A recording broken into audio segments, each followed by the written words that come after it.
우리 친구들 반갑습니다. 디딤돌 초등 고학년 독해력과 함께 하고 있습니다. 자, 이번 시간에 함께 만날 내용은 우리 고학년 2권이죠. 12번째 지문입니다. 영역은 문화인데요. 제목 딱 들어보면 우리 다 한 번쯤은 들어본 고인돌입니다. 고인돌에 대한 내용이 나와 있네요. 함께 읽어보죠.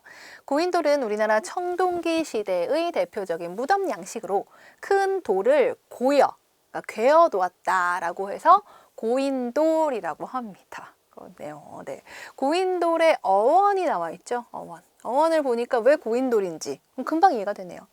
고인돌은 땅 밑에 판석으로 무덤방을 만들어 인간의 주검을 안치한 뒤 땅 위에 고인돌을 낮게 놓은 상태에서 덮개돌을 얹거나 아니면 땅 위에 판석 서너 개를 고인돌로 세워 돌방을 만들고 주검을 놓은 뒤 그 위에 덮개돌을 얹는다. 이와 같은 방식으로 만들어진 고인돌은 기본적으로 돌널 무덤에서 발전한 무덤이다. 돌널 무덤에서 발전한 형태가 이제 고인돌이라는 것이죠. 고인돌은 크게 두 가지 형태로 나눌 수 있다. 자, 두 가지 형태로 나누었습니다. 고인돌의 종류인데요. 어떻게 두 가지로 나누었는가? 종류를 나눴다는 것은 이제 분류를 했다는 뜻인데 그러려면 기준이 있어야 돼요. 뭐가 기준인지를 찾아야 되겠습니다.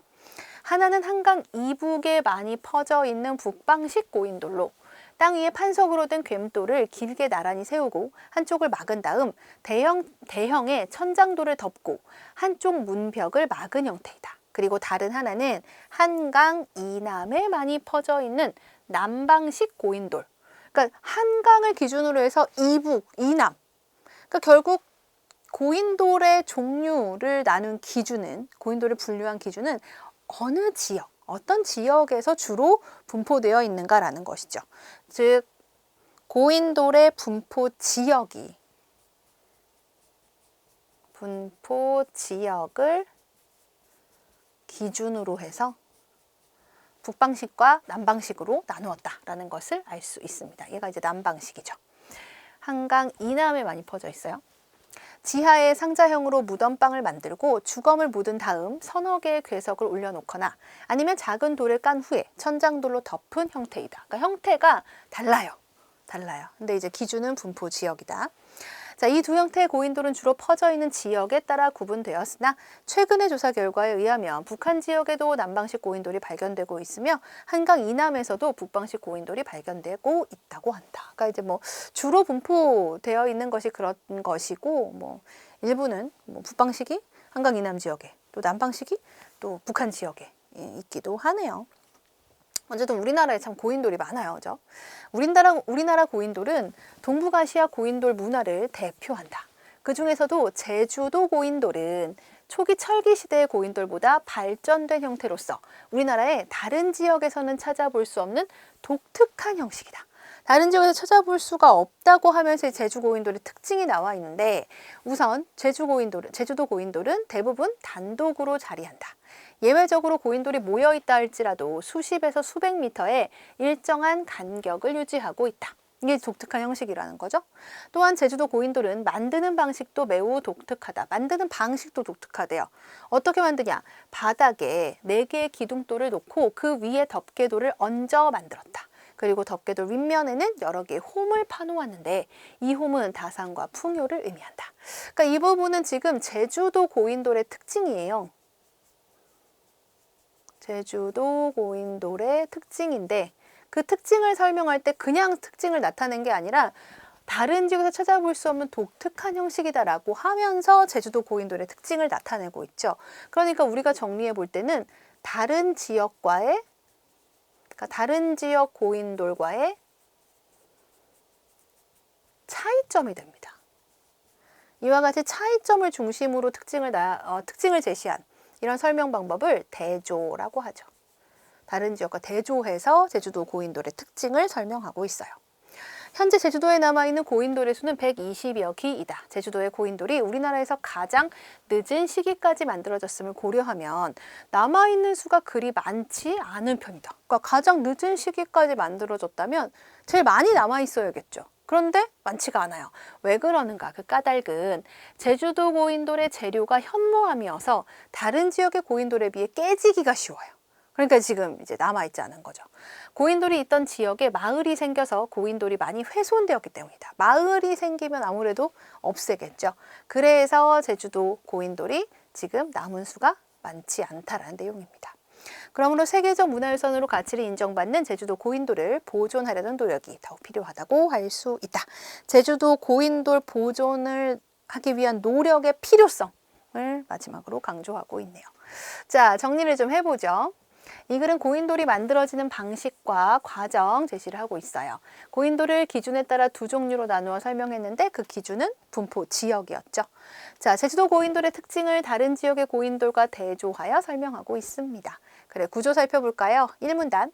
고인돌의 어원과 고인돌을 만드는 방식 나와 있는데 이제 돌널무덤에서 발전한 돌무덤이다 라는 내용이 있죠. 이 문단에서 고인돌이 퍼져 있는 지역을 기준으로 한강 이북의 북방식 고인돌, 한강 이남의 남방식 고인돌 이렇게 분포된 지역을 기준으로 해서 고인돌의 종류를 나누었습니다.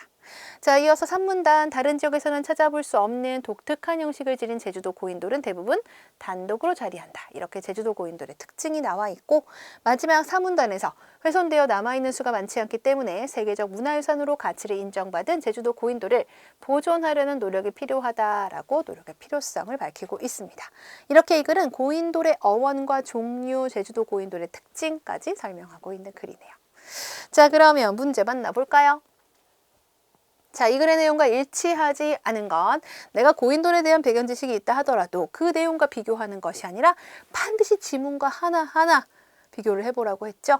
해서 일치하지 않은 걸 찾으면 답은 5번입니다. 북방식 고인돌은 지하에 무덤방을 만들어 주검을 묻은 뒤 서너 개의 괴속을 올려놓았다라고 했는데 이 설명은 북방식이 아니라 남방식 고인돌에 대한 설명이죠.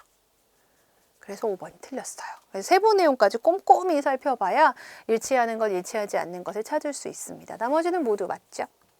자, 이 글의 내용 전개 방식으로 알맞지 않은 것을 묻고 있습니다. 일단 답은요, 여러분 4번이에요. 전문가의 말을 인용한 부분이 전혀 없어요. 그래서 틀렸죠. 자, 그럼 나머지는 다 맞다는 거지. 그 내용을 확인해야겠네요. 대상을 만드는 방법과 과정을 밝히고 있다. 대상, 그렇죠. 고인돌을 만드는 방법과 과정 나와 있죠. 현상이 나타나게 된 이유를 설명하고 있다고 했는데 여기서 현상은 제주도 고인돌이 많이 남아있지 않은 거예요. 바로 그 현상의 이유를 설명하고 있죠. 제주도 고인돌이 많이 남아있지 않은 이유. 이어서 대상이 분포되어 있는 지역, 남방식 고인돌, 북방식 고인돌 나누었는데 이게 그 북한 지역, 그러니까 한강 이북 이남 지역이었죠. 맞고 대상을 기준에 따라 나누어 각각의 특징을 설명하고 있다. 3번하고 5번이 같은 내용을 조금 다르게 설명했다는 것을 알 수가 있어요. 고인돌을 분포 지역에 따라서 나누어서 북방식 고인돌과 남방식 고인돌 각각의 특징을 설명하고 있죠. 자, 이어서 보겠습니다. 이 글을 읽은 후에 보기에 가 나에 대해 이해한 내용으로 알맞지 않은 것. 자, 자료를 보고 지문 내용과 적용하는 문제입니다. 이런 문제를 잘 풀 수 있으면 정말 좀 그 독해 실력이 어느 정도 경지에 올랐다 라고 할 수 있을 것 같아요. 두 고인돌의 모습인데 이 글에서 북방식, 남방식 소개하고 있죠.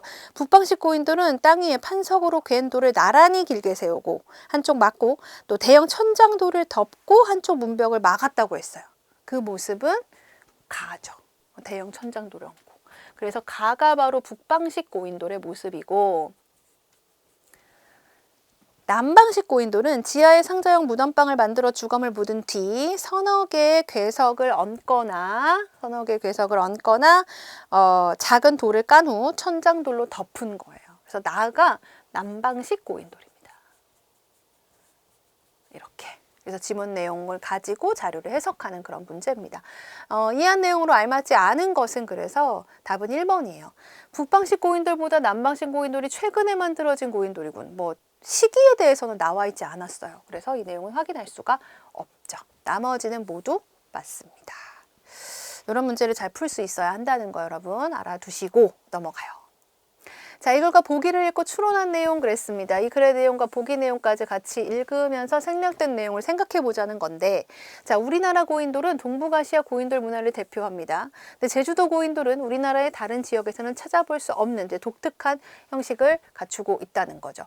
어쨌든 우리나라, 그러니까 한반도를 포함해서 제주도에 이르기까지 우리나라는 전역에 이렇게 고인돌이 많이 분포하고 있다는 것을 알 수 있네요.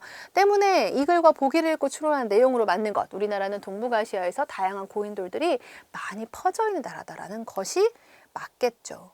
2번은 제주도 고인돌은 남방식을 중심으로 하는 고인돌의 특징을 지니고 있던데, 지문에서도 제주도 고인돌이 남방식 이란 얘기는 없어요. 그냥 독특한 형태라고 했고, 여기서도 우리나라의 다른 지역에서는 찾아볼 수 없는 지역이라고 했기 때문에 이렇게 추론하는 것은 잘못된 추론이 됩니다.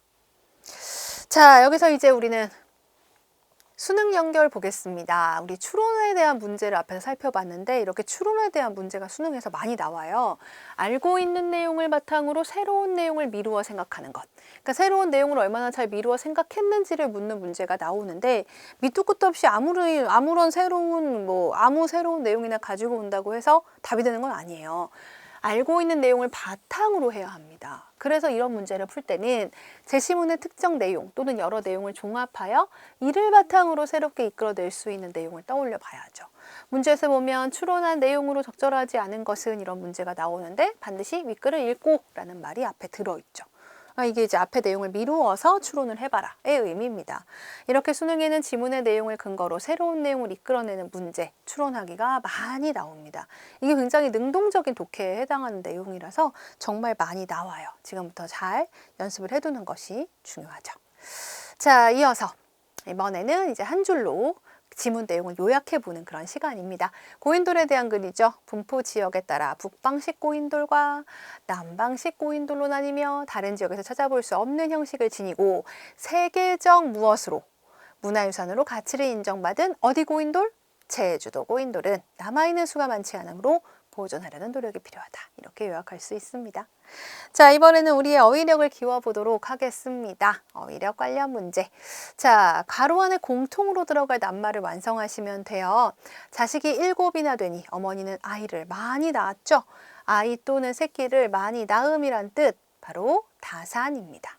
벼의 다산을 장려하는 농업정책을 펼치고 있다. 이와 같이도 쓸 수 있는데, 벼의 다산이란 벼의 생산량을 늘리는 것을 말하겠죠.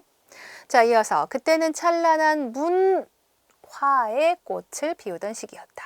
자, 문화의 뜻은 자연 상태에서 벗어나 사회 구성원에 의하여 습득, 공유, 전달되는 행동, 양식이나 생활 양식 등 양식의 과정 등이라고 나와 있어요. 낱말 뜻이 굉장히 긴데, 문화라는 말이 좀 추상적인 그런 어휘다 보니까 추상적인 이런 어휘의 경우에는 낱말 뜻이 좀 복잡한 경우들이 있습니다. 우리가 흔히 문화라고 하는 그 낱말의 의미가 이렇네요. 우리 여기 파란색으로 되어 있는 낱말 뜻은 요 각각의 낱말의 의미인데 우리 교재에는 없어요. 여러분의 이해를 돕기 위해 선생님이 넣었으니까 여러분도 필기해 두고 참고하면 좋겠습니다. 자, 이어서 이곳에 아버지의 유골이 안치되어 있다라고 합니다.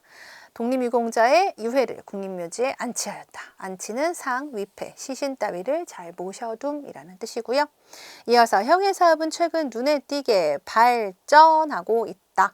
더 낫고 좋은 상태나 더 높은 단계로 나아감이란 뜻이죠.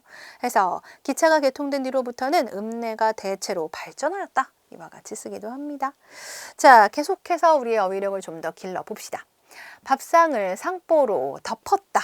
덮었다예요. 옳은 표기는 덮었다. 피읍 받침을 넣어야 합니다. 자, 이어서 무분별한 산업화로 자연이 망가졌어요. 훼손, 훼손, 훼손입니다. 옳은 표기는 훼손. 자, 우리는 우리의 자랑스러운 전통 문화를 고스란히 보호, 보존, 뭘까요? 이 경우는 보존이 맞습니다. 보존과 보호가 조금 의미가 비슷하면서도 다른데, 보호는 잘 보살펴 돌봄이란 뜻이에요. 뭐 아이를 보호한다, 노약자를 보호한다, 자연을 보호한다 이렇게 쓰죠. 보존은 잘 보호하고 간수하여 남김이란 뜻이 있어요.